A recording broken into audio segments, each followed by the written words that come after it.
Olá, queridos alunos, queridas alunas, sejam muito bem-vindos a esse novo vídeo que vamos tratar de depreciação e baixa do ativo imobilizado. Então, primeiramente, métodos aqui de depreciação. Então, a norma diz que podem ser colocados vários tipos de método, né? Linha reta, saldos decrescentes, média de unidades produzidas, né? E a empresa, e aí, qual método que eu vou utilizar?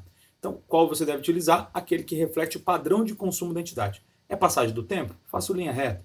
É passagem do tempo, mas ele deprecia mais no começo e menos no final. Então faço lá um saldo decrescente, né? Não, ele decai justamente com as unidades produzidas. Então, posso utilizar unidades produzidas ou horas, enfim. Tá?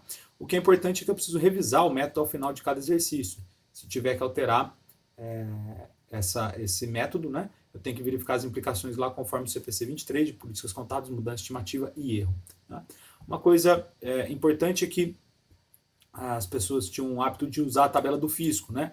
Isso não deve ser confundido aqui com a prática contábil. O fisco tem seus interesses, a contabilidade tem os seus, e eles não devem ser, obviamente, se tiver uma congruência, ok, mas em geral não necessariamente se deve utilizar a tabela do fisco lá. Tá?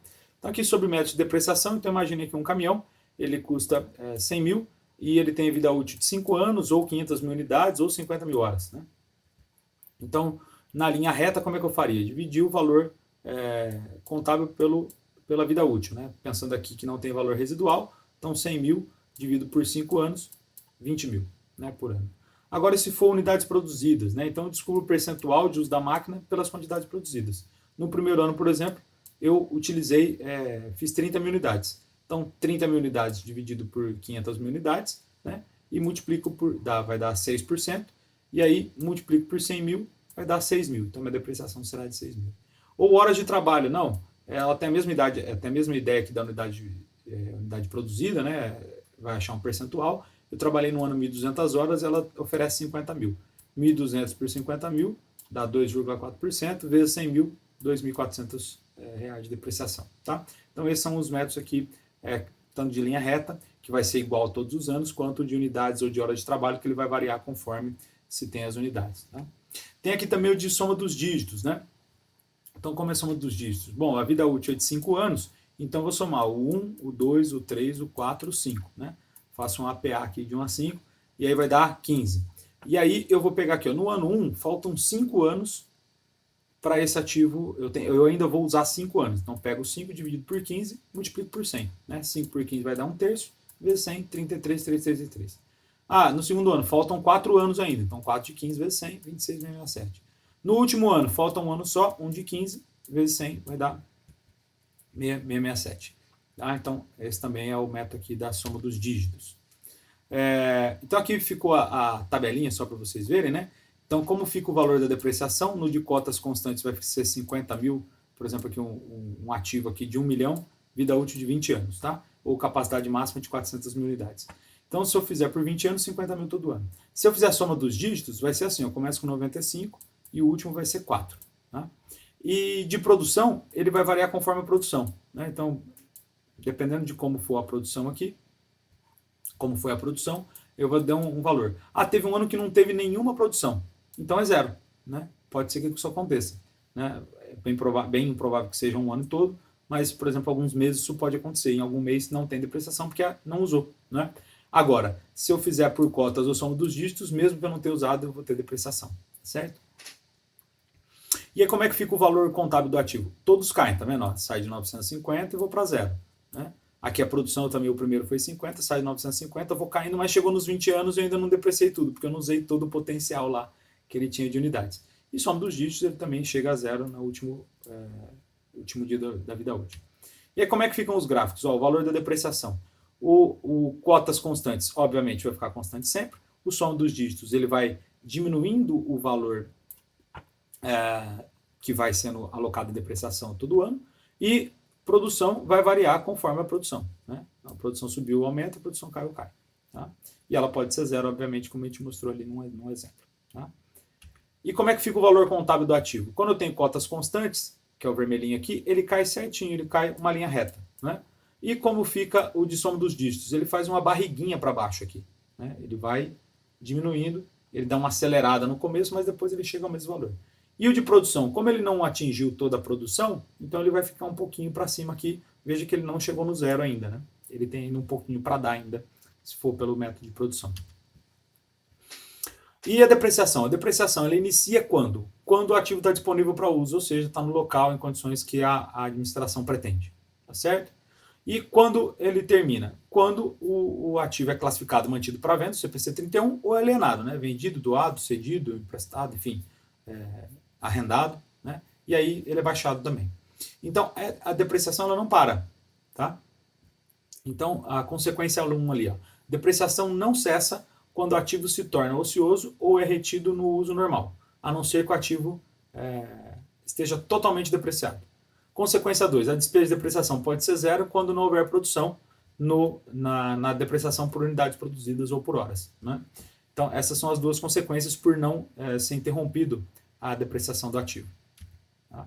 Qual que é a justificativa disso? Obviamente, o ativo se desgasta com o tempo, tem obsolescência, etc. Então, não faz sentido ele parar, ele não parou, o tempo não parou, certo? Como é que eu contabilizo?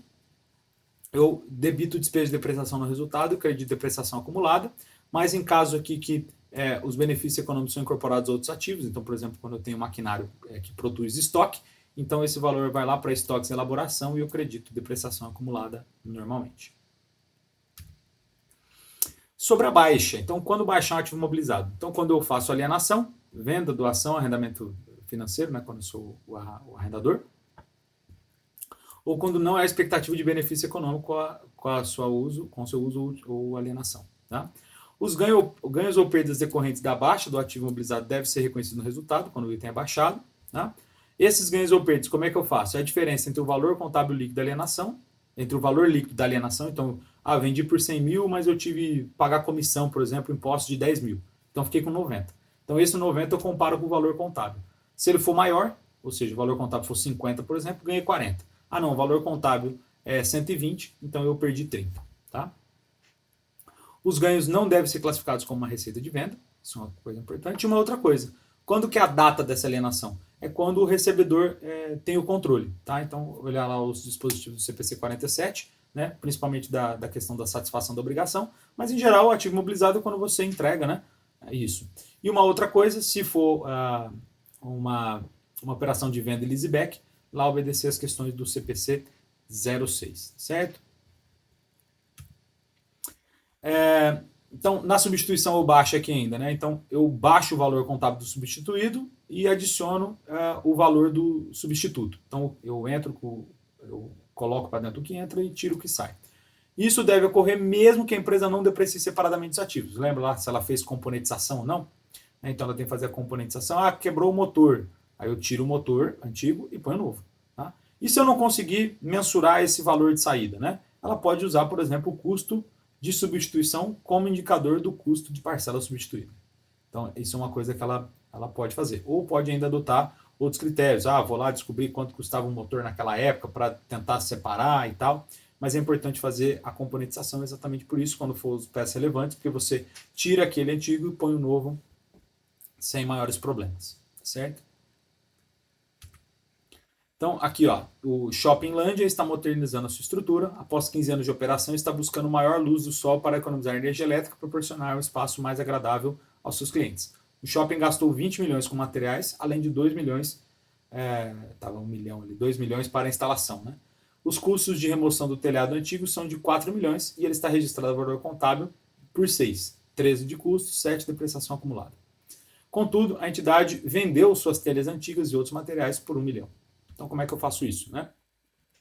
Então, no telhado não tem muito segredo. Né? Eu pego o valor aqui dos materiais, 20, e o valor de instalação 2, 22. Então, eu debito o telhado a 22 e credito o caixa lá, o passivo, se eu vou pagar aquilo, ainda 22. Tá certo? E o telhado antigo? O telhado antigo tinha um valor de custo de 13, né? E depreciação acumulada de 7. Eu gastei serviço de remoção com 4, e venda de materiais, eu ganhei 1. Né? Veja aqui que eu usei o custo de remoção para colocar junto do antigo. Né? Tem gente que colocaria esse custo de remoção aqui junto do novo. Mas essa foi a escolha aqui que eu fiz. Para mim faz mais sentido. Então eu pego esse valor de remoção e coloco aqui dentro. Então, como é que eu vou fazer essa baixa aqui? Como é que eu vou fazer esse baixa do telhado antigo? Eu faço a baixa de telhados, né, lá no resultado, porque eu tive uma perda aqui de 9, vamos dizer assim, né?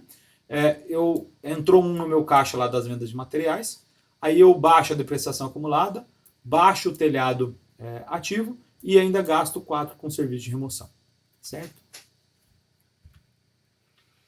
Ainda tem lá mais um item sobre a venda de ativos, né? Da exceção dessa venda de ativos, como a gente até falei que vendeu umas telhas, né? Então, a entidade que, durante suas atividades operacionais, normalmente vende itens imobilizados que eram mantidos para aluguel a terceiros, deve transferir esses ativos para o estoque pelo valor contábil quando eles deixam de ser alugados e passam a ser mantidos para venda. Tá?